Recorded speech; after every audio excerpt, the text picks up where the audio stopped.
And here we are. First stream. Hello. Welcome, boys. How are First, we? yeah, good. How you going, Razor? Not too bad. Not too bad. Not too bad. Nice to go. Well, obviously, this is something that me and Razor have been working on for probably actually it's happened all very quickly, hasn't Yeah. it? All of a We're sudden, like, hey, this is a good idea. And we're doing it. yeah, pretty much. A few hours went into it. A lot of help. Shout out to Basil for making a lot of the graphics behind it. Um, Looks fantastic. Honestly, couldn't thank him anymore. Shout out to Wanderer for that sick intro video. He did that in like a day. Pretty impressive. Thank you, thank you. All Well, right. yeah, So probably we'll start with a bit of an introduction of what, obviously us, you guys know us, but what we're doing while we're doing it, and we'll sort of go over, discipline and that sort of stuff as well. So obviously, you know me, I'm Razorjax, Lance Corporal for Charlie. and you know me, Corporal Charlie, Section Leader, Corporal Wanderer. Yep. Yeah, we're pretty well just doing this to give you guys something more to watch, really, a bit more content, not just for members inside the unit, but for applicants, anyone outside of ASOT, just to sort of get a bit of a more in-depth of idea of what we do and why we do it, really. Yeah, that's it. And just a bit of fun as well. Bit of a chance to shoot the shit and talk about, changes that have happened and what's coming up and that sort of thing. So with discipline, pretty much Twitch TOS stands for itself. Make sure that you're not doing anything that's going to get us kicked off Twitch, because that's going to ruin it for everyone. And basically just make sure you maintain that sort of same discipline that we have on our Discord, on our TeamSpeak, and in our ops. That's, should be pretty easy. We all know it. We all understand it. And that's pretty much it. Don't want to harp on that stuff too much. Yeah, definitely not. So we'll start with, obviously, we'll introduce our guests and we'll do some questions.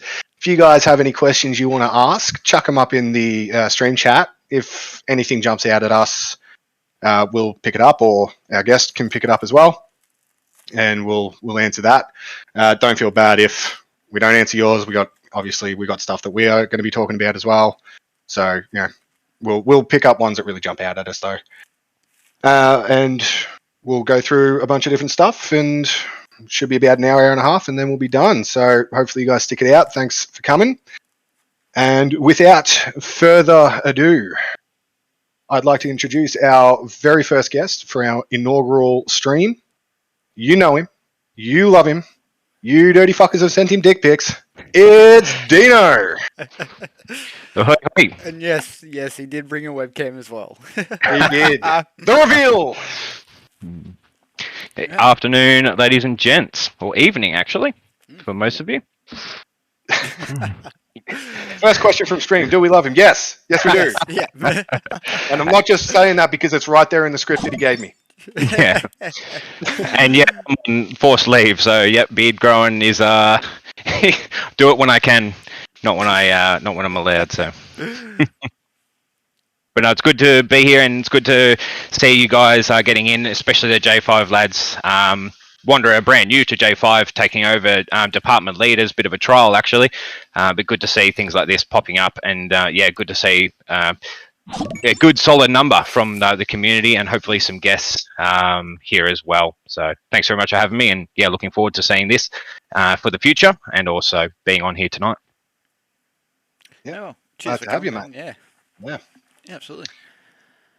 Well, we may as well kick it off, I guess. Go for it. We'll start with just some questions we've got rounded out here. Obviously, a bit of prep work. We'll start with probably the biggest as well. What were you looking for when you started making ASOT? What sort of community did you want to build? Yeah, bloody excellent question. I started off essentially when I left the previous unit. I thought I was going to have quite a break from milsim and whatnot, but as I went on and thought more and more about what I could, or what I wanted out of a milsim, or what I could achieve, I suppose, especially with the backing of certain members, even like Razorjax, Roofy, and Rab, Smokey, a lot of the senior lads. We just spun ideas and it just came more and more viable and more intrigued, essentially. But essentially, I just wanted to create as dynamic a community as possible, especially related to ARMA, as many ARMA players know, veteran ARMA players know that it and you can tire out from ARMA, like definitely, but that's essentially my goal, is to try to create as dynamic milsim or unit as possible to allow us to do numerous different things and continue, like, be able to repetition missions and assets and all sorts of stuff. So essentially dynamics, I suppose, is the short answer of what I was going for, and I feel like we've achieved that, but without giving too much away, we are looking to even improve that further, hopefully this year or the following year. More of that to come out hopefully in the next month or so. But yeah. Yeah, no, it's as somebody that was part of the previous unit and sort of senior staff there for quite a while. I think a lot of the changes that that the J4 team have made, even from the start, from the old unit, things like even something as simple as encouraging training but not forcing, as you know, like burnout in leadership and even just your infantry guys was pretty high when you're forcing people to attend 1 or 2 trainings a month and ops and then section meetings, all that sort of stuff. So I think that was a really nice touch, and it's made, when trainings do come up, people are more inclined to attend and actually enjoy them. Yeah, and that's definitely something. So it's funny you mentioned that, because it's something that I want to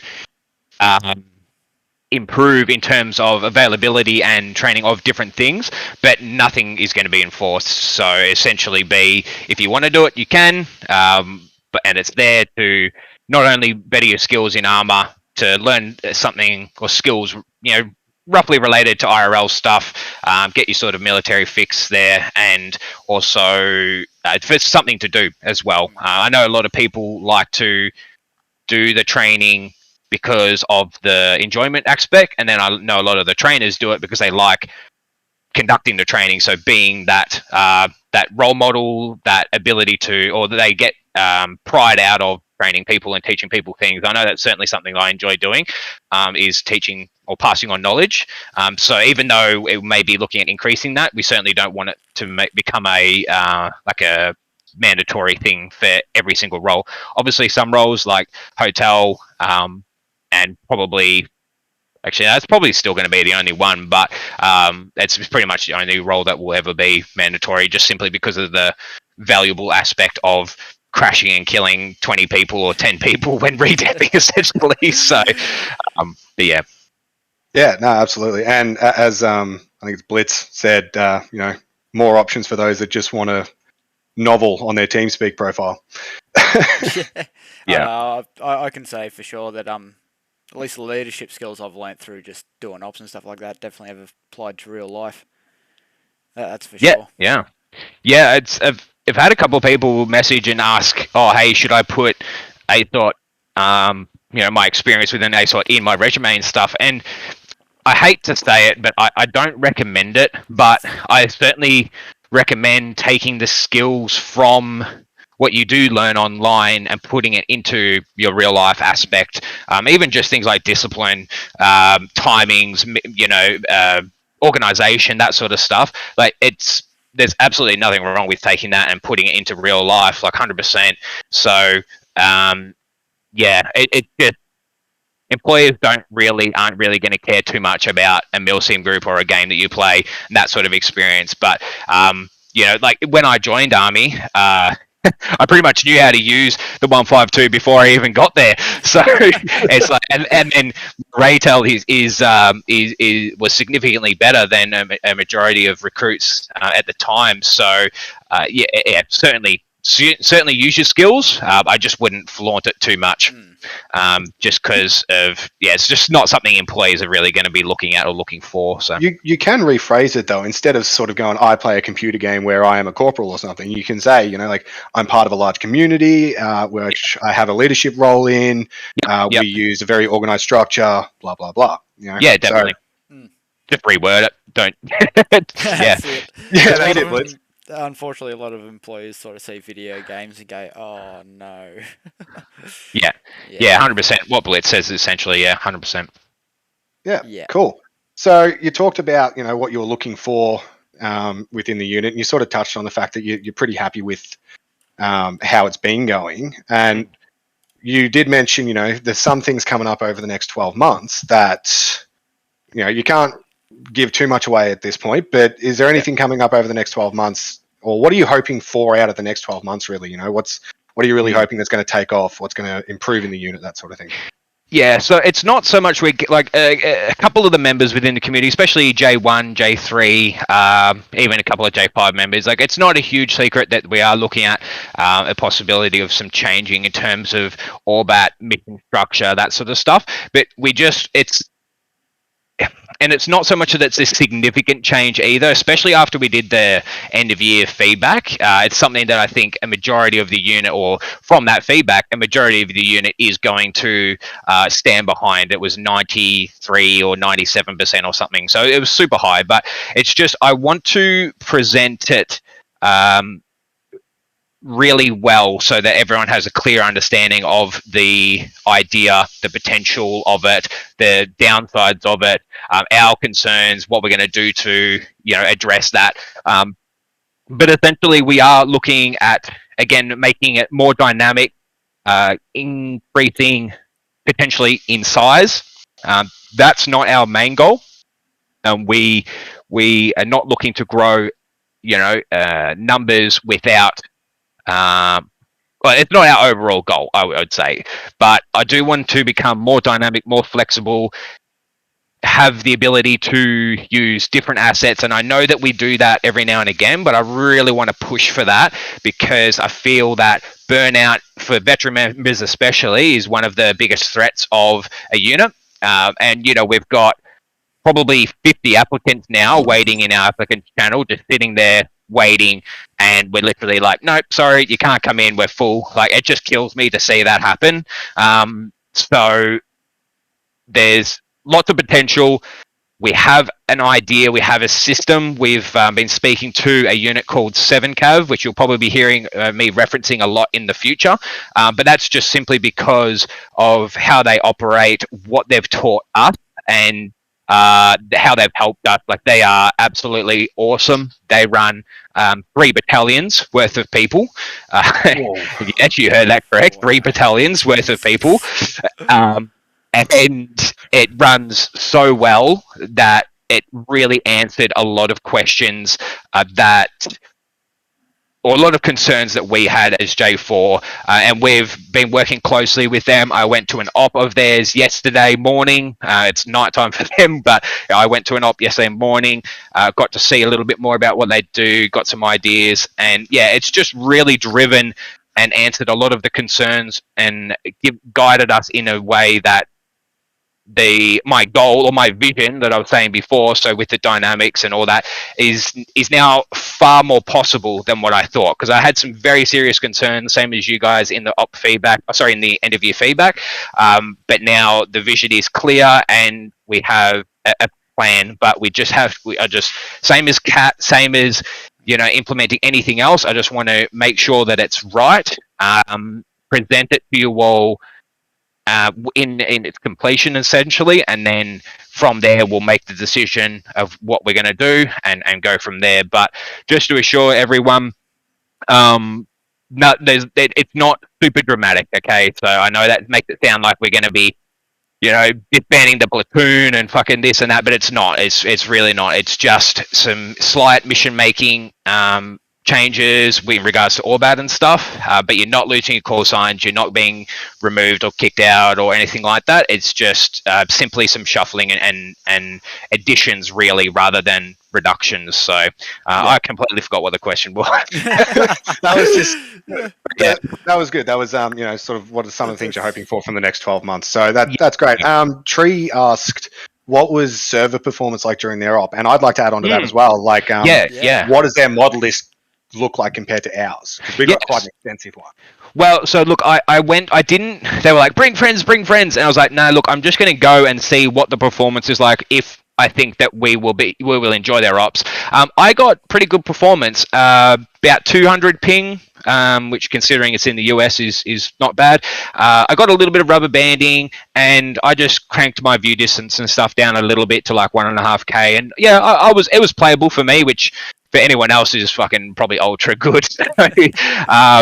But no, I enjoyed it. It was different. There's a couple of things they do very different, which was raised my eyebrows. But I will definitely be posting details for their public stuff for the future. So I'll try and we'll try and get like a squad or a section worth over, and sort of bond a little bit more with them, because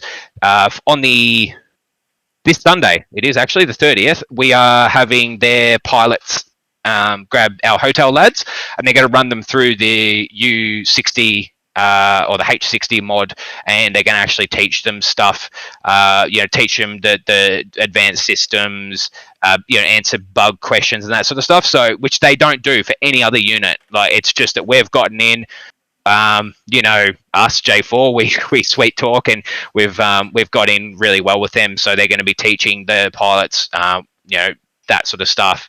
And yeah, so it's just awesome. We've just created another bond with another community. This time it's just in US essentially. So yeah. Yes. That's awesome. Yeah, Blitz. He said his ping was about 200. Yeah. Yeah, that's awesome. I haven't heard of them before, but they sound like an interesting unit, to say the least. That's for sure. Yeah, I'd never heard of them before either, but now that I see them everywhere. Like, every person that's on the workshop I see has got 7cav next to their name, and one of their members made that H60 mod. So like they're just huge, and I've looked into their website system and their wikis and all this stuff. It's crazy. So have a look, have a search, 7cav.us, and you'll see it's just crazy, the organization that they have. Like, they have a general of army. They've got mill packs, which if you jump on their website, have a look at mill pack. That's something I want to look at doing. It's kind of like you guys get your own uniform as like a picture, and then it has all your medals and like qualifications and tabs and stuff on it. Kind of cheesy, but honestly, I like it. It's like a sense of achievement. It's like something visual that you can see rather than just on your team speak, like a certification list. I think it's. Yeah, I think it's pretty cool. So, sort of the next step up from like the certs that we already do.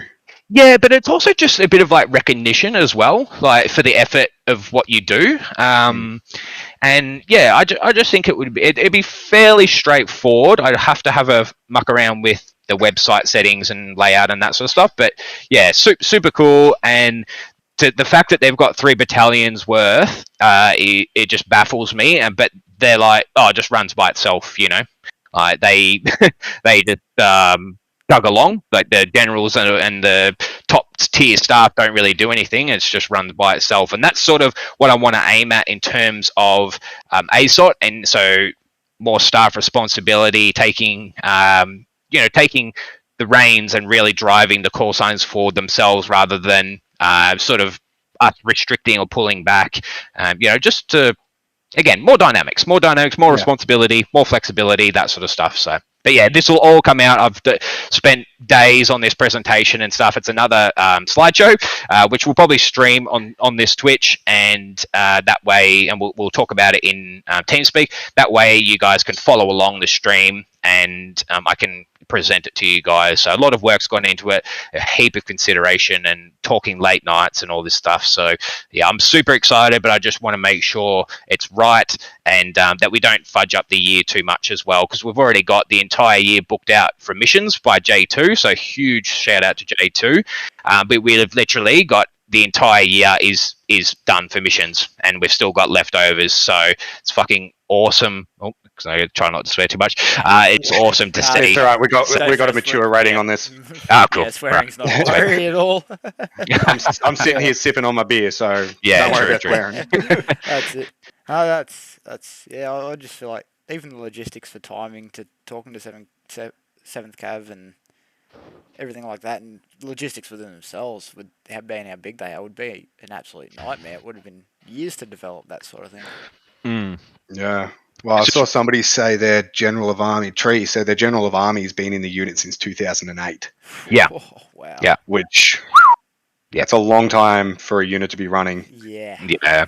So I don't think obviously they didn't start out as big as they are, but they, like any other unit, they developed, they added things, they created their website, you know, they've recently transitioned most of their TS stuff over to Discord. So it's no change really, but just the level of organization and systems that have in place is insane.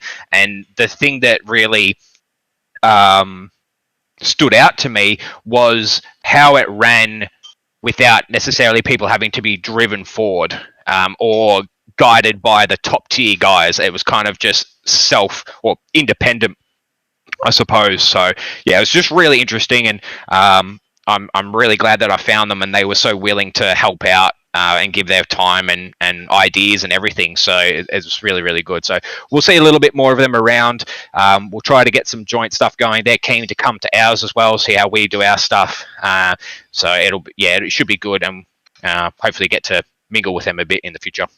Yeah, no, that sounds awesome. I'm really excited to sort of see what comes of that, because by the sounds of it, from what I've seen in the chat and from what you've said, you know, like obviously, yeah, they're a massive unit, and like as we know personally, for those of us that were part of the old unit, you can be massive. It doesn't always necessarily mean a good thing. So for them to have been 100%. running this long and this effectively, like I'm really excited to see what they can bring to the table for us. Yeah. Absolutely. Yeah. So again, more information will come out about that. Expansion is second priority. First is the potential change, so the dynamics and stuff of what we have currently. But I want to look at doing that sooner rather than later, so then we can expand and we can get all these people that are sitting there waiting, get them in, because we will essentially be able to expand indefinitely if this works. So if it's supported by the unit as well. So but do take it, like, consider what you want, consider why you joined, all that sort of stuff. But again, that makes it sound like it's a huge thing, but it's, you know, I'm reading the whole thing. Fucking in the bed, start over. No, so it's it just don't let expansion be the reason why you want to go with it, if that makes sense. So Yeah, absolutely. Yeah, no. That's exciting. That's really that is exciting. I'm really keen for that. Yeah. I know Dan already did it, but I'm going to do another shout out for J2, because they went a bit nuts in chat telling us about how much work they've done, and I think that absolutely deserves a shout out.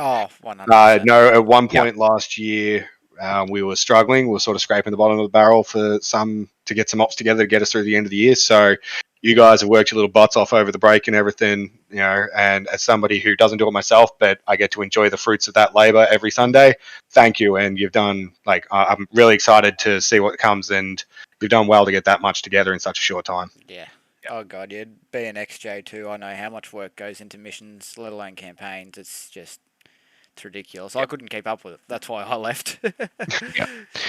It's a bit of a thankless job, because it's good when it's good, but it's like, you know, you hear about it when it's shit. So it's a hard job, but when it's good, you know, you feel so good. And as I said in the op feedback last week, or this week, I was dreading looking at the feedback, but then to see that you guys liked it, you know, as a general sort of 70 or 60%, enjoyed at rate. I was pretty thrilled by that. So yeah. I missed out on that op, unfortunately. I got halfway through it, and well, yeah, my computer just wasn't playing ball.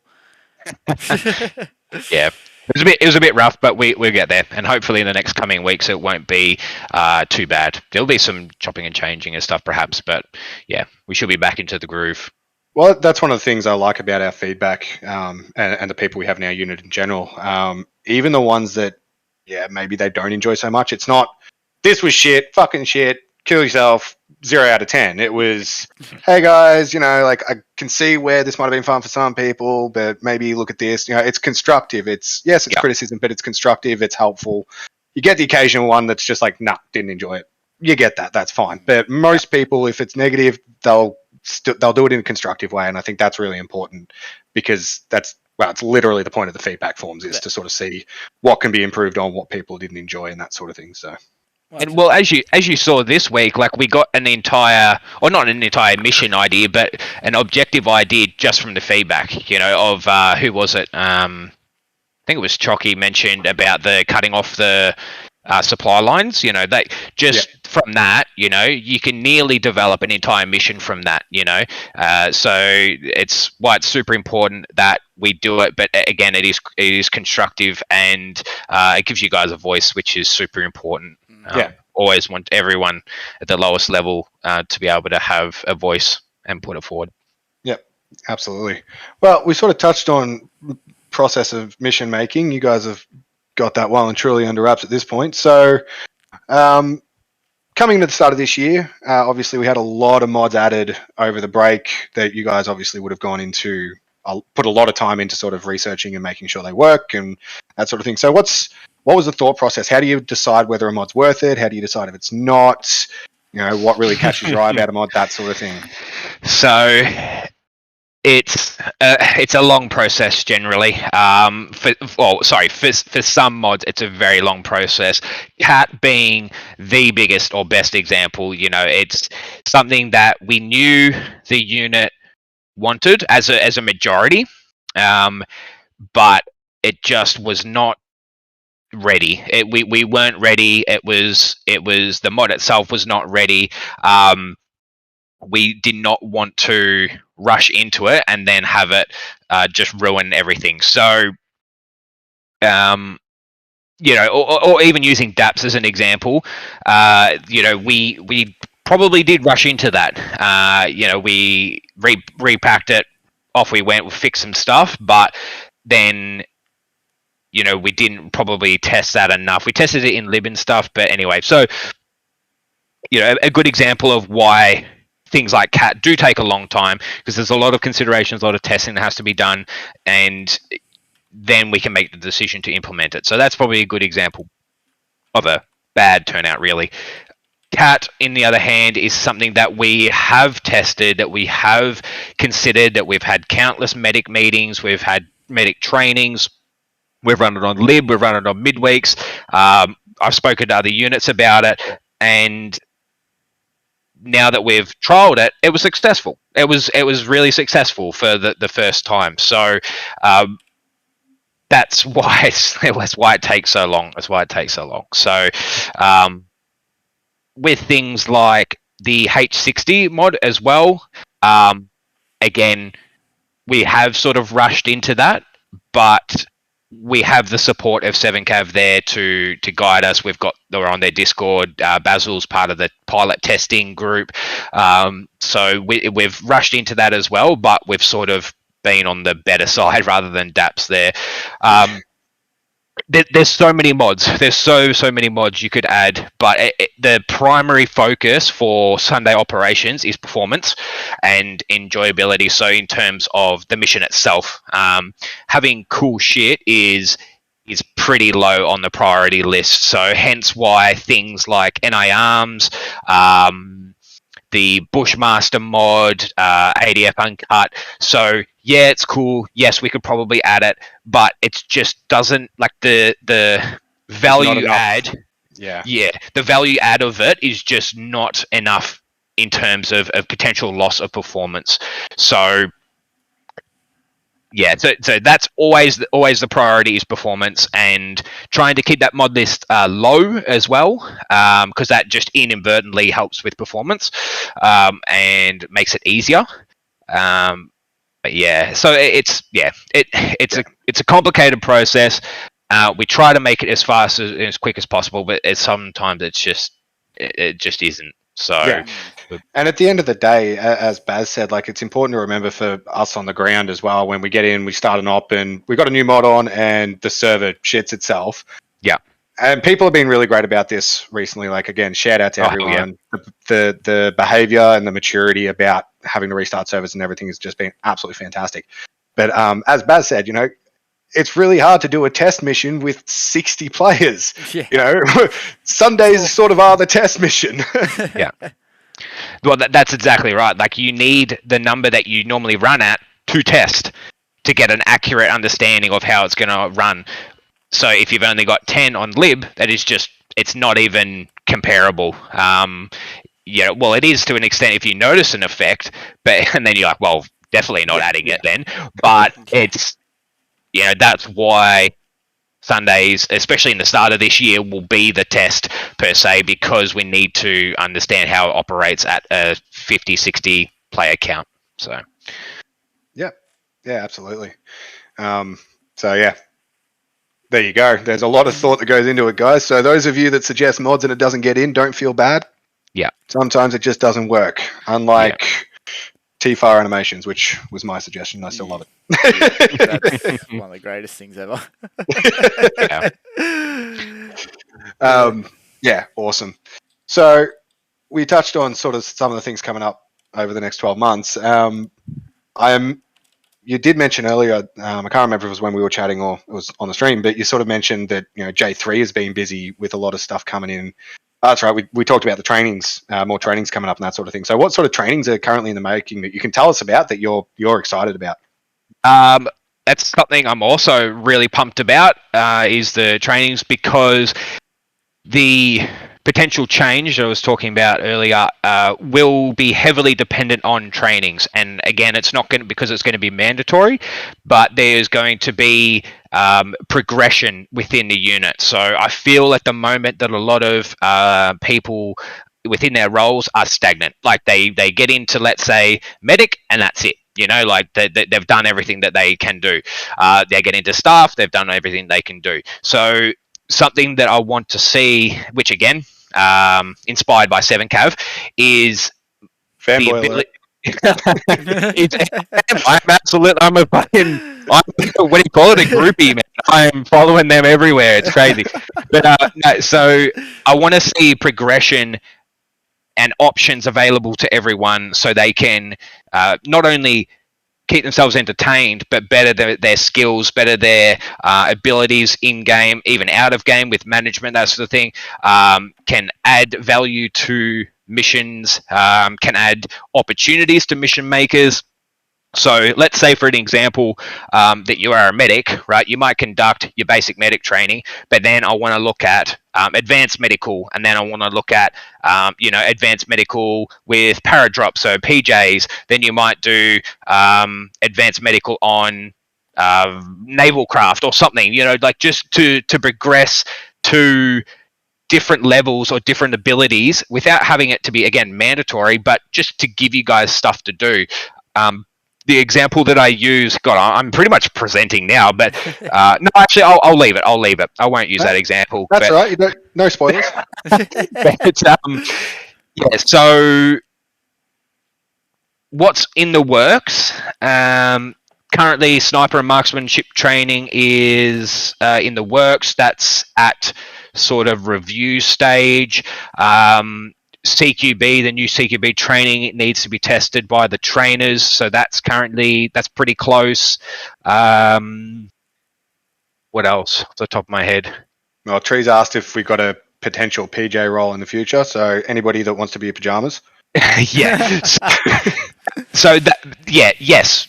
Essentially, there is potential for that, and That's not actually pajamas, by the way, guys. For those of you who don't know, that's parajump.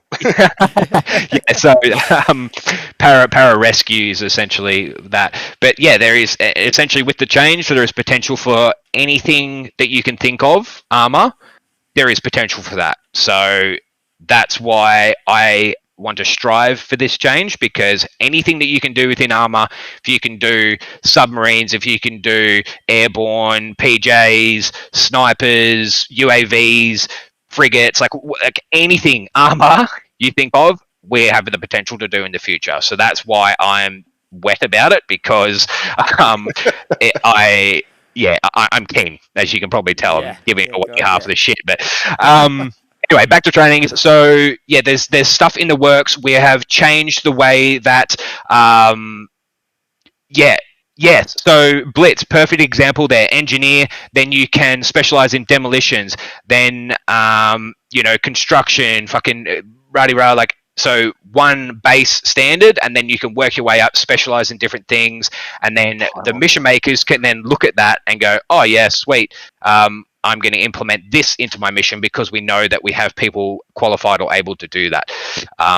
Anyway, so we've also changed the way that trainers are trained, essentially, and it's going to streamline the process significantly. For those J3 or previous J3, no longer is it a sit in and observe for 2 sessions, then teach 2 sessions, and then be qualified.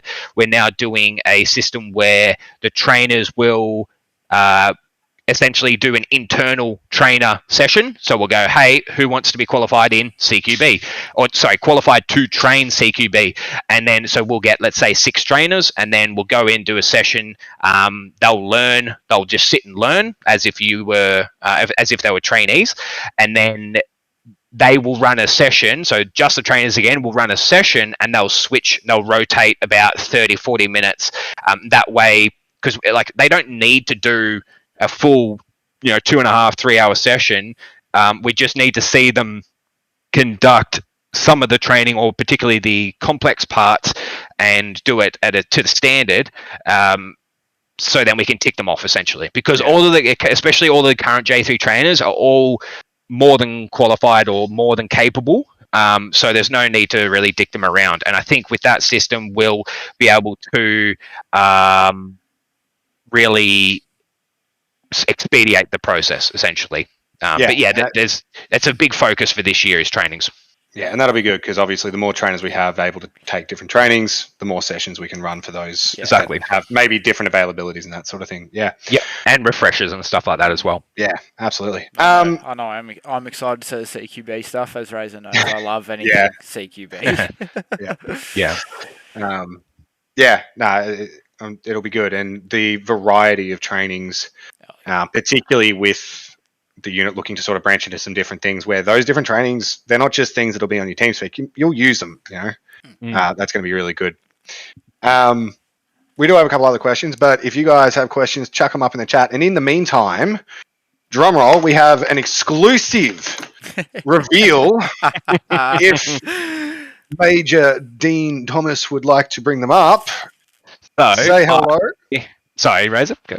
No, go for it. Say hello to, I believe it was Aqua that printed these off, and our little citations. Yeah, so I got these delivered today. I was long awaited, which now means we have everything we need to actually complete this. But I'll try and get it as best I can on camera, and then obviously with the delay, they are unpainted, so don't worry, they will have color. Yeah. But essentially those are the citations. You can see the quality on there. They look awesome. They look so good. Far better than what I would have expected to be able to get out of the machine. But so happy. We obviously paid Aqua, gave him a bit more than what he asked for, because the cheeky bugger tried to underpay himself. But that was the first one was the first year citation. The second one was Cross of Valor. This one here is the Star of Courage. So, yeah, it comes out pretty well on camera, but I can assure you that the quality is really nice. Yeah, they're Now, going to look I obviously just have awesome to when they're then, painted. yeah, I obviously just have to get around to painting those that have already been awarded, and go from there. So then this last one here is the ASOP Beyond Award, and that was the most complex one, but you can see that came out quite well. So. Yeah, super happy with that. So big shout out to Aqua and his brother actually, who owned the complex printer, to do that, because Aqua's was a little less smooth. But no, super happy with that. It didn't cost us as much as we thought. We were looking at getting them steel pressed, but it was going to be a fortune. So yeah, we'll get those painted and sent out to those who have received it. And so yeah, it might be a little bit, because I obviously have to do that myself. But yeah, I'm super keen. And then yeah, a couple of mentions of ASOP merch there. Yeah, absolutely. So it's something that I'm also super keen for. But as I've stated a couple of times, it does take a bit of backing. So in terms of, we need a bit in the bank to do that. Obviously it will be, we'll gain a bit back because of selling it, but yeah, we need a bit in the bank to start to sort of payroll that. So I'm certainly willing to put in, sort of $1,000 to get that going, but we're realistically probably going to need about $2,000 to really kick that off. So good plug in for donations, I suppose. There. Yeah, I was going to touch on that again, guys. Any actual questions about things we got coming up, favorite moments for last year, anything like that, chuck them in chat. We still have a bit of time. We have other questions, but we want to get your questions as well, so it's not just us talking at you. And I actually have my own personal ASOT loincloth, but I'm not showing it on stream. Custom made. So we don't have it at the moment, guys. Obviously, this is all, as Wanderer said earlier, this is all happened like really quick. Yeah. But we will in the description down below, moving forward, have links for our webpage, for our social media, and for our donation page. But for now, just if you want to donate, guys, head over to the webpage. Or I believe if you're in the Discord, there is link in the key information. You can also, I've attached all the links as well to our Twitch channel itself. So all the links that you can find on Discord, you'll find in there as well. Yep. And anything that you guys donate is absolutely appreciated. Doesn't need to be, $200. If it's $5, we love you all the same. Actually got a dollar donation the other day, and I'm still grateful for it. And it might sound silly, but honestly, it doesn't matter. It's what people can afford or can spare. Really, it's not what you can afford. It's spare. Because make sure you look after yourselves. I want to emphasize that. No one should feel like they have to pay to be part of the community. But as you guys have seen, we are able to do things for the community, and with that money, with that backing. So. Yeah, and at the very basic level, it's what allows us to keep doing this every Sunday. It keeps the servers plugged in and running. Yep. As Dino said, the more, when we get that little bit extra, when you guys are able to do that on occasion, we get cool things like we get our little citation badges, and we might be able to look at some stubby holders or something like that in the future. But any amount. I'd go an ASOT stubby holder. This one's a bit ratty. It's falling apart. Yeah, mine's not the best. But yeah, so anything is appreciated. Any defense from English? Any defense style missions or objectives in the near future? Yeah. Yep, there's your answer. All right, next question. I love it. No, there definitely is. I'm just thinking of my Mara campaign. It's hard to say because my Mara campaign is going to be so dynamic. Like, it's kind of, for those who were here for Geneva Convention, very similar to that. It'll be, all right, here's your objectives, go do it. And then with the implementation or the trial, I suppose, of enemy commanders as players, who knows what can happen, like, honestly. So, because you might be doing an attack objective and then get ambushed, on a flank or something, because I might give a cheeky hint to the commander that that's where you're heading. So who knows? There's definitely some defense objectives and stuff focused. And then with other campaigns that are coming, there definitely will be. With my Vietnam campaign, there's going to be a lot of attack, but also a lot of defense as well. A lot of ambushes, that sort of thing, to try and keep it realistic or close to. But yeah, absolutely. Yeah. Yes, a nuke will go off. We've got 12 months, mate. It's going to happen, Aqua. It's going to happen. I did miss Tree's question up a little bit further. Where did I find that? Favorite campaign? Favorite campaign, yeah. Touch on that after this. Yeah, so Cloaker touched on, any historical missions coming up, which Cloaker asked, and you sort of just touched on by saying Vietnam. Yep. I can pretty well guarantee if Dino's got anything to say about it, he's still frothing over his World War II ones, so yeah. We'll be doing them. Yeah, we'll go through screenshots unfortunately. Yeah, it is. Well, that answers Tree's question. That's my favorite campaign. I loved it. I really liked it. World War II was different. It was difficult, but it was just fun. Like I froth that sort of stuff. Difficult's definitely the right word for it. There was a couple of times, especially being a leader, I sort of starting to get frustrated myself, going, I don't know where my guys are, and then I'd have to stop, take a second, and go, no, that's the point. Yeah, chaos. Yeah, I was acting as a runner during that. That sort of couple of missions we did, and I loved it. Just running up, and I'd get something from Wanderer, pass this on to Bravo. Like, all right, I'm running up. I'm like, have you seen Bravo? Fucking artillery fire going off, and tanks all up. I think they're over there. No, that's a smoky crater. They're not there anymore. I know. On the initial charge, I had the Battle of Bathsheba. I had the bug with my horse where I had to respawn, and then somehow, I don't know how, but I ended up with all the 1-0 call signs, and I was thinking, where's Charlie? And they went, they're all the way over there. You're not meant to be here. I went, oh no. It was just mayhem. Yeah, it was organised mayhem. No, I loved it. It was awesome. But oh God, I said Bravo too many times. Zylo's popped up in chat. Going back to historical campaigns or historical missions, so there's from memory, we've got Vietnam. We don't actually have World War II for this year. Again, like we're booked out, like legit. So not historical, but different. We've got, I think, an op tray or a futuristic campaign in the works. What was the other one? Someone in chat might be able to, from J2 might be able to say as well. But yeah, definitely got Vietnam, definitely got an op tray or a futuristic style, and then I can't remember off the top of my head. So someone will have to fill in there. If there's anybody in J2 in the chat that can fill that gap, go nuts. I see Matt Lord hanging around there. He'll know it all. Oh, that's right. Yeah, early 90s. Oh, sorry, late 90s. Yep, that's right. So back to sort of coldish war era again.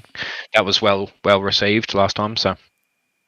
Yeah, cool. I actually quite enjoyed the sort of roleplay one we did where we were just sort of local police force and then the shit hit the fan. I actually really enjoyed that sort of roleplay aspect and the build up to it. Obviously, ARMA is ARMA, and it didn't maybe run as smoothly as it could have, but there's only so much you can do. I still really enjoyed it, and I'd like to see a bit more sort of roleplay stuff get involved. I love my roleplay stuff, though, so... Yeah, you're our Charlie's roleplay guy, essentially. Yeah. What about you, Wanderer? What was yours? Favourite tour? That's hard to say, honestly. Thinking back, it's sort of, as was touched on before, it eventually all blows together. What's happened with Dino's? No, he's back. Technical difficulties. No, God, there's 2 Wanderers. Yeah, let's fix that. There I'm back. But it wouldn't be an ace on anything without Dino crashing. Yeah, exactly. Mate, it's just spazzing out. Yeah, that's good. But no, honestly, it's hard to pick one. It really is. Sundays are the thing I look forward to. If I had to pick, I remember actually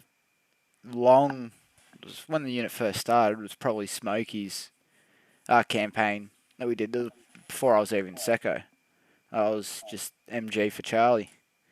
But we were chasing the nuke and I loved that. That was just an absolute ball, that campaign. Yeah. No, we've had some really good ones. I had the same problem. I was sort of like, Jesus, what's my favourite? There's too many. Yeah. What about favourite mission? Do you think there's one particular mission that stands out? I know that's even going to be harder, but I know I've got it, and I know this is going to be like I have so much brown on my nose, but it's your zombie one. Like, yeah. The no sort of understanding of what we were walking into, seeing the bodies, and then I hear this ground. I'm like, oh fuck me, no!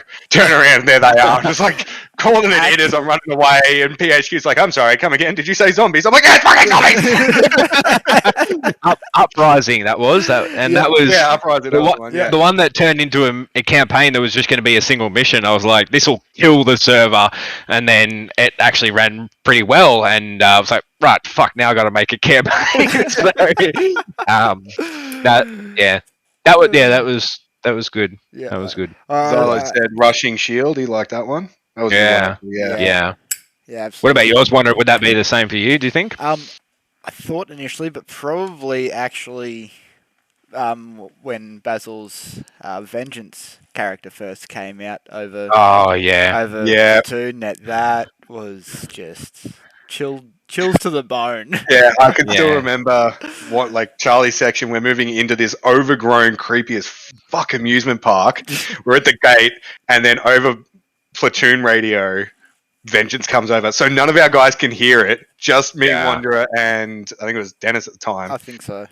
And me, I'm just like, no. we're all backing out, going, no, everyone else. All our guys are like, what's going on? I'm like, no, fuck it, I'm gone. This is not on. Like, this creepy amusement park, creepy voices, I'm fucking out. That was a sick map. That is so underrated, that map. Yeah, I would love to see more played on it, because that is, particularly for that, I think the fallout of the nuke and everything really helped set the scene on that map. Like, fucking chef's kiss. Mate, great choice. It was hilarious because Basil and I were. I worked with Basil a little bit on that, just because we did a few different things, and it was we were flying around the map, and I'm like, man, check out, grid XYZ, and he's like, oh, that's sick, we've got to use that, and then we got to use this, and it was like we ended up pushing the campaign out because it was all these cool spots that we had to use, and so it was quite funny, and that happens when you find a good map like that. Absolutely. And props to Basil on that one too, considering the shit absolutely hit the fan with something happened in it. Something big went wrong that wasn't meant to. I can't remember what it was. There was a Duke. A Duke got killed, I think. And he must have been scrambling. But absolutely awesome campaign. The Vengeance character was an awesome addition. The other thing I really liked, and not trying to tell J2 how to do their jobs, but I think it really helps set the mood and keep it. Yeah, Archduke Franz Ferdinand. We set off World War I with that one. Was the journal entries in sort of the middle of the week, sort of keeping up that tension, keeping that world alive. Sundays. Yeah, keeping that story going. Like, that was a really beautiful touch that just every time one came up, I'm like, fuck, is it Sunday yet? Yeah, God, yeah. Same with the I think the intel on the PDAs and stuff, I think that certainly drives that as well. Being able to pick stuff up, it pops up, we can then transfer it, and it's relatable. It gives information for objectives and stuff. It's a little bit of extra work, but it definitely pays off, in my opinion. Definitely helps with that all necessary emotion. As soon as I saw the PDAs in inventory, in the Arsenal, I got so excited. I pictured it straight away, just getting pictures of HVTs exactly like we do, and it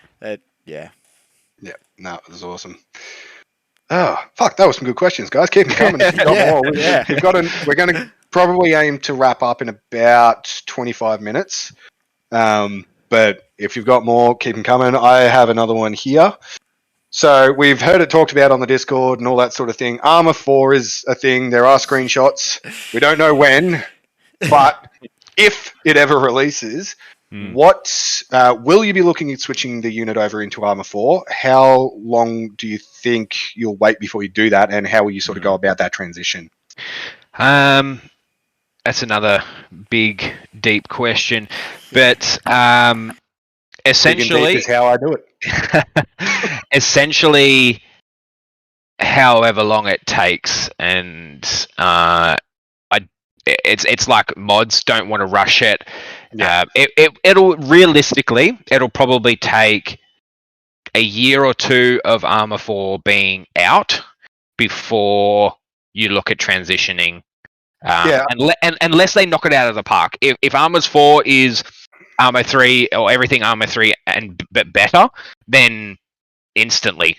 But it will all depend on what they implement, how it runs, how quickly mods are made. If it'd be dumb if they didn't have mod support, but that sort of stuff. So absolutely. I'm seeing some people sort of saying like, "Oh, 3 years, how long till Ace?" Like, you can play, like, you can do Armor, like what we do without Ace if we wanted to. It might be a little more basic, but you could until it came out. If Armor 4 was, as Dino said, everything we could ever dream of. But yeah, it's also the fact that it costs money, and not everybody's going to have the money straight out the gate. Other people have other priorities, and all that sort of thing. So yeah, I just wasn't sure if it was something you guys had really sort of thought about, or. Oh, it's definitely thought about, and discussed every now and again when new info comes out about it. When we see snippets, and even talking to other units, again, 7cav, talking to them, and they're like, "Oh yeah, it'd be easy as we'd do it, no problem, blah blah blah." And so if they do it, we could talk to them, see how the transition was for them. But essentially, it'll be what it's like. We'll assess from there, and then how long it takes to get to. I suppose it's you want to go to a better experience, not a worse. Yeah. So if what we can do in Armor 4 is better than 3, then you'd look to transition sooner. But if we're going to be at a reduced capacity, capability, enjoyability, all that important stuff, performance as well, obviously, then I would wait. And if that takes 4 years, then so be it. Doesn't mean that we couldn't play it on midweeks. We can then keep close track of it, try things, try new mods that come out, essentially play it to see what it's like. And then, it might push the transition quicker. It might be a detriment to it, and might be like, holy crap, this is terrible, because we know that not all... what do you call it? Like follow-on games or sequels. Thank you. Yeah. We know that they're not always so good. So we only know once it's out, essentially, and then gauge from there. All we can hope is for a company that historically has had such an open sort of understanding with its community, content creators, and all that sort of thing, that they've listened to that community when it comes to making this 4th game, and just hope that they've listened and made the changes that need to be changed, and taken the time on what needs to be had time taken on it.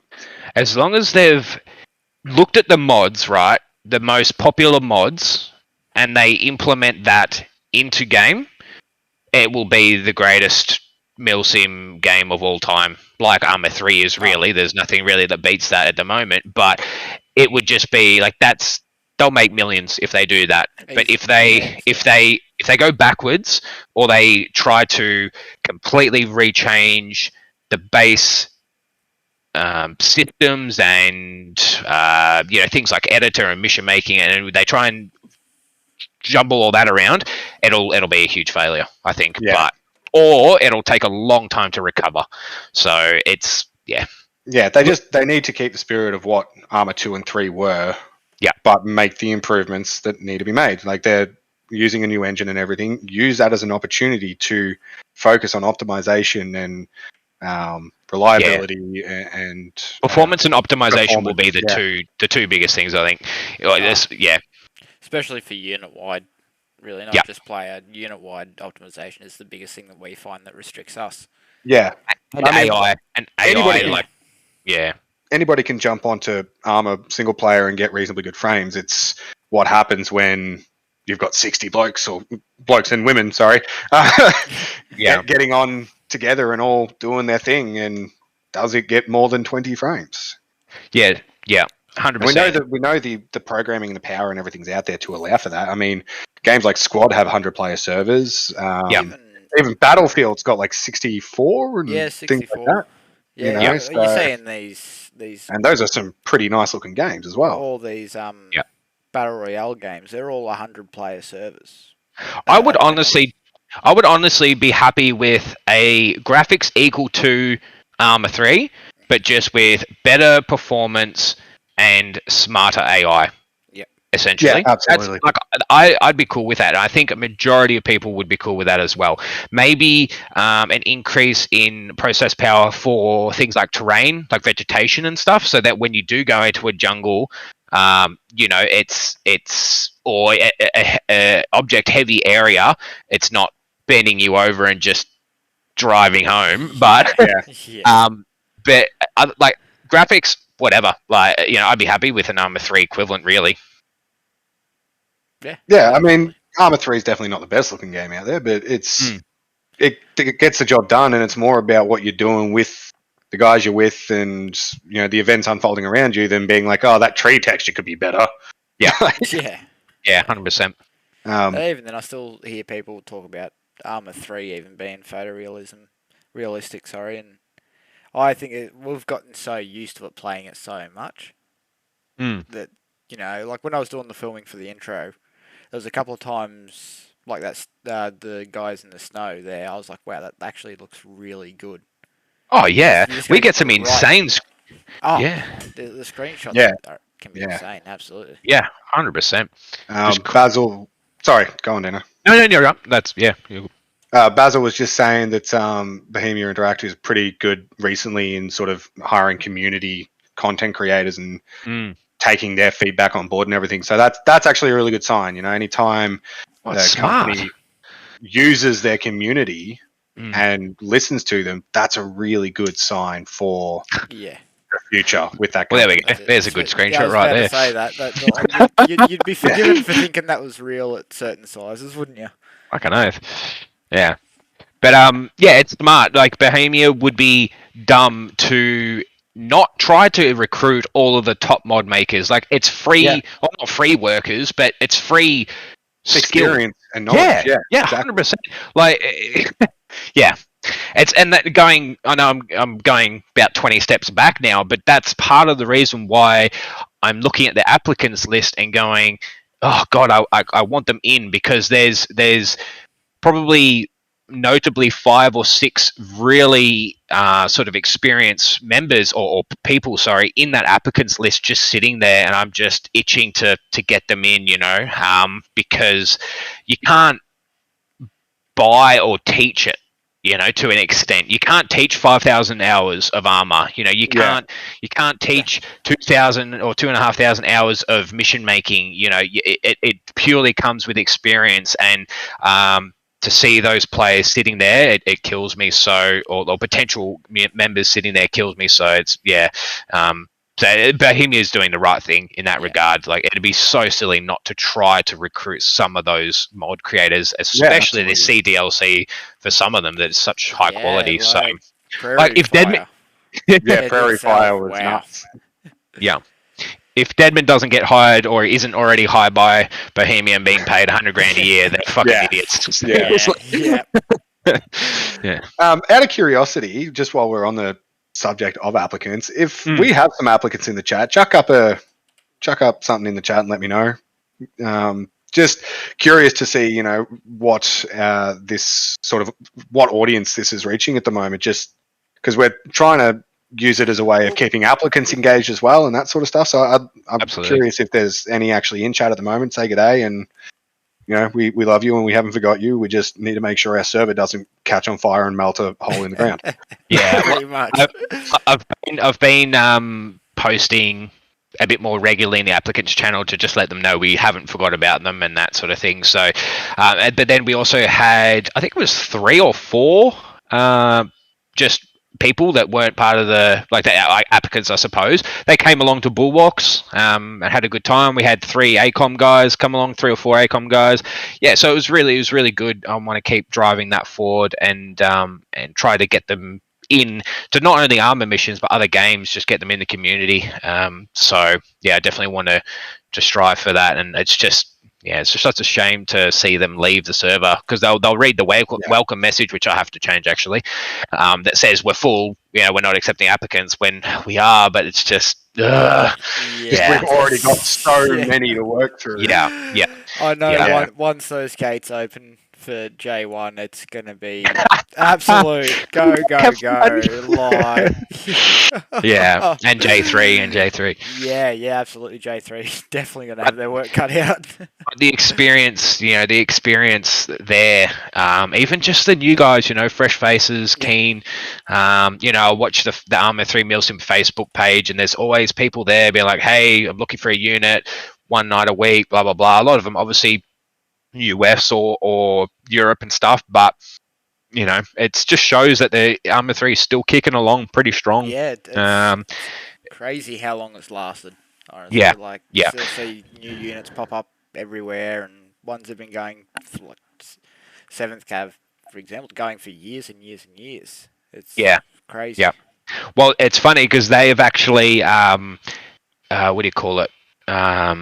Absorbed multiple units in the past. Yeah, so they've just like, well, look, do you just want to all come across? And there's potential for that in Oceanic region as well. If one unit just gets tired and is just like, look, we don't want to drive it ourselves anymore. Then if we have the ability to expand, then why wouldn't we accept them? Yeah. Especially the ones that we're close with. It means that they can still do what they want to do. They still, can be part of a community, still be part of ARMA, but then they might just be able to take that step back and just rock up and enjoy it, and that to me is also really, really important. Just the ability to do what you want within the unit or the community, and potentially just come once a month or or twice a month or something, and just be able to take that step back as well and enjoy what you want to enjoy, or get involved in an asset or a specialization that you want to do per se. Yeah. Yeah, that's exactly Anyway, right. I'll try not to go down that path. Yeah. No, it's definitely important. I know I get my bit of a leadership itch, really. Yeah. Our Sunday nights, and it's just it's a itch for. Yeah. Everyone's got their own itch. Yeah. That they want. And that's again, it's good that we've got that. Again, the potential change. I want the ability for anyone to do that.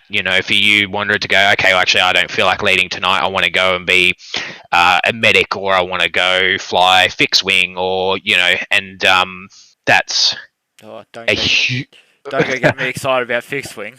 Well, I'm dead set, man. I'm dead set on, like, not bullshitting you here. Like, that is the direction that I want to look at, is the ability to do anything. So all the shit that we used to say, nah, like, it obviously will still be some sort of limitations and balancing for missions and firepower, all that stuff. But if we have the ability and the members, the training, the system to implement that, then why not? Why not have us all on ships and do a complete naval mission? Why not all have us paradropping, or all of us fucking have 10 sniper pairs, for fuck's sake? Like, do you know what I mean? Like, it's that's what excites me so much, is because then J2 literally go, okay, I want to do this style of mission, or I want to use this style of asset. Then rather than trying to build it around the current assets that we have, they can build their mission, and then we will wrap around it, and then we'll flex to that, because we can do it. We've done it before, and we do it in missions currently. We just didn't have the system in place to do it effectively and with proper management, admin, all that sort of stuff. So that's again why I'm so excited to present it to everyone, and for the potential change, I suppose, really. So yeah, absolutely. Yeah, that's going to be. It's an exciting sort of thing to look forward to. Absolutely. I know how tough it is, sort of. There's been XJ2 again. It was tricky because when you're making missions, you'd make it set it all up and go, oh, but what are Golf going to do? Oh, no. Yep. Like, what are Echo going to do? This and that. And you're sort of going, oh, no. Then you start feeling bad, and it just can become an absolute very restrictive. Careful. Yeah. Yeah, it's very restrictive, and it was something again in the end of year feedback that was mentioned quite a few times. Along with the we always win. It was a lot of or I wouldn't say a lot of, but a noticeable amount of comments about the rinse and repeat of the same style, same assets, that sort of stuff, which I think we love enough that it would be okay if we kept chugging along as we are. But one of the biggest problems for myself and for J4 is losing the veteran members, losing the experienced members because of that burnout, and so it's not only for new people to come in and go, oh wow, they do so much, they do this and that, and we futuristic World War II, fucking whatever. It's also for, I joined this unit and I'm a pilot this week, I'm a sniper that week, I'm a medic next week, and just keeps everyone fresh, and reduces that sort of repetition for especially veteran members and that sort of stuff. So yeah. So on that, obviously we already have, we try to encourage this environment where, if you get a bit burnt out and you want to just step back for a week or try something a bit different, you can do that. But we're going to offer, you can do anything any week. How do we manage that structure? Because a big part of what we do is, Charlie is Charlie, Bravo is Bravo, Alpha is Alpha. We all fuck with each other, but, these are our guys sort of thing. Yeah. Mostly Bravo. We mostly fuck with Bravo. Yeah, no. I get it. And again, I've pretty much given you the presentation, but fuck it anyway. Old man Xylo, I will come down there, I will smack the fucking snot out of you. Whatever you do, Xylo, I've been in arm's reach of him once, and you don't call him old man. I learned that the hard way. So that was by far. So essentially, unit cohesion is what you're asking, Razorjax, or basically, sense of you still want that feeling of we're a big community, but within that we have a lot of little communities that we enjoy being around each other. But Charlie are Charlie boys, and we work well together because we know how we operate and we trust each other, and we've worked with them all that. Yeah. So that was with no pulling your nose or leg at all. It was my biggest concern as well. I don't want to go expanding and having different things if we're going to lose that sense of belonging, that unit cohesion, where you call home within the unit or the community. Yeah, exactly. So super, super important. And that's where I saw what 7 Cav does. It was the light at the end of the tunnel. But it was a fucking train heading full speed at me. That's how it was. It solved 90% of my concerns. So again, I won't go into it too much, but yes, that is a concern, and we do have a system for it. And I want to assure everyone that if we look at this change, you will not lose your current position. No one will be forced out of anything. But also you will still have a home. You will still have a call sign that you bond with, that you train with, a specialization that you're interested in. So it will essentially be the same. It's where we go into missions and campaigns that it will become more dynamic, more flexible. I go through it all in the presentation. I do an example and everything. So we'll get into it there. But yeah, just want to assure everyone for the moment that is 100% at the forefront of our mind when all of this was thought of and discussed. So. No, that's awesome. And I'm not trying to shoot the idea in the foot or shit on it or anything. It's just, I guess, asking a question that I think some people might sort of worry about or have. 100%. So. 100%. And there's Basil and Smokey were the same. They voiced their concern about this. I'm obviously really excited about it, but it was still the top concern for me. And when I was speaking to 7 Cav about it, I was asking them, how do you manage? How do you make sure that everyone has a place that they call home? And he's like, man, I've been with the same section since I joined, and rah. I was like, oh fuck yeah! And so it's just they've got a system. It works. It works at such a high level that's beyond imaginable, but then it also still works in operations. And oh no, that'll give it away too much. But yeah, it still works in operations. So no, I'll try and keep. There's not much left to tell anyway, but I'll keep some of it. Some little tidbits. Yeah, but the system there, it works. We've adjusted it to fit us, and then we just essentially need to test it and or see if the community wants to support it, because obviously we want to try to do what the community desires. But then in saying that, there are decisions that J4 and in particular myself have to make a bit for the community in what I think is going to be best for it. And I know it may sound like an old lad who some people might know, but it's my desires for the community will not outweigh the community's concerns, if that makes sense. So at the end of the day, a lot of these things will come down to, is the community behind it? Yeah, and that will think it's a good idea. That will always be the case, but there are some things that I do need to push a little bit further, on to be like, all right, well, let's give it a go or something like that. But yeah, anyway, so it's just I just want to make sure that any ideas or whatever that come up, that you all have your voice still, but there will be definitely some things, this one in particular, that I'll be like, right, come on, let's really think about it, let's really give it a go, and hence why so much work has gone into it. To just organize a presentation, for it. Absolutely. And we'll have essentially a session like we are now, where we will go through it, and there will be just a big discussion. So it'll be a company meeting that we'll do after an op.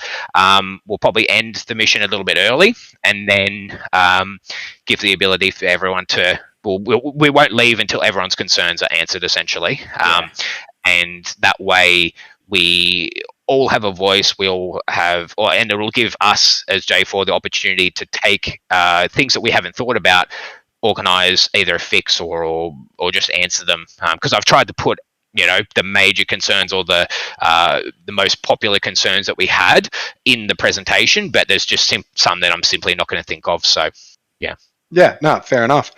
Awesome. Well, we are pretty much out of time. Xylo posted something that I thought was pretty cool. Section trailers that Resis can watch that provide a unique introduction to the section to get them hyped up for the sections that can be chosen from. So, hey, J5, there's an idea. Go nuts. Oh, yeah, it's something that I was going to look into myself. Actually, I've actually got some videos and songs and stuff saved for that exact thing.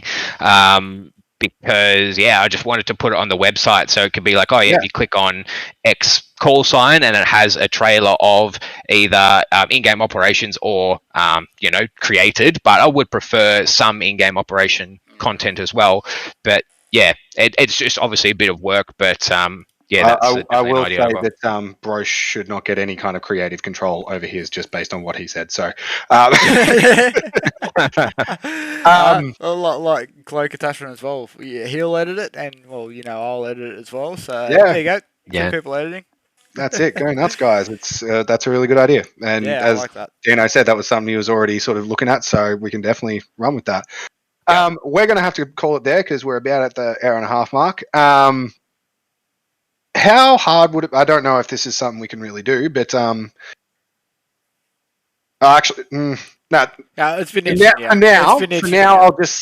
now, I'll just say, you guys in chat, if you've got any ideas, any thoughts, things that you'd like to see, send Wanderer or myself a message, and we'll sort of look at including that sort of stuff. We have been talking about like an art segment, so taking screenshots and that sort of thing from the last month's op, and potentially something like the one that was most voted for would go up in sort of like the front page of the web page for a while, with like a credit for the person that took it and all that sort of thing. I will say, Cloaker, one per person. Yeah, exactly.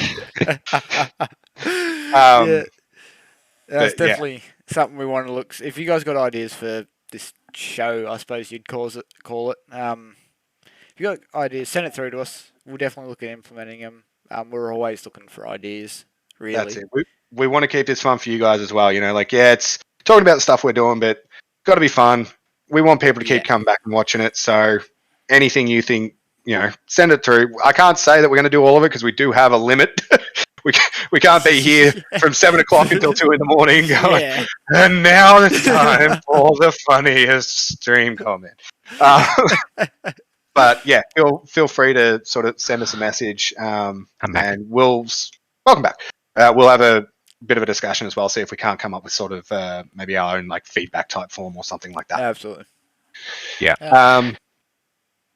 I think that's about it. Yeah. Anything you'd like to add Let there, me mate? just quickly. Yeah, just so after we've mentioned the donations, obviously a bit of an influx has come in. So let me just say that one of them, we're up $1,050, and one of and we'll say that one donation was $50.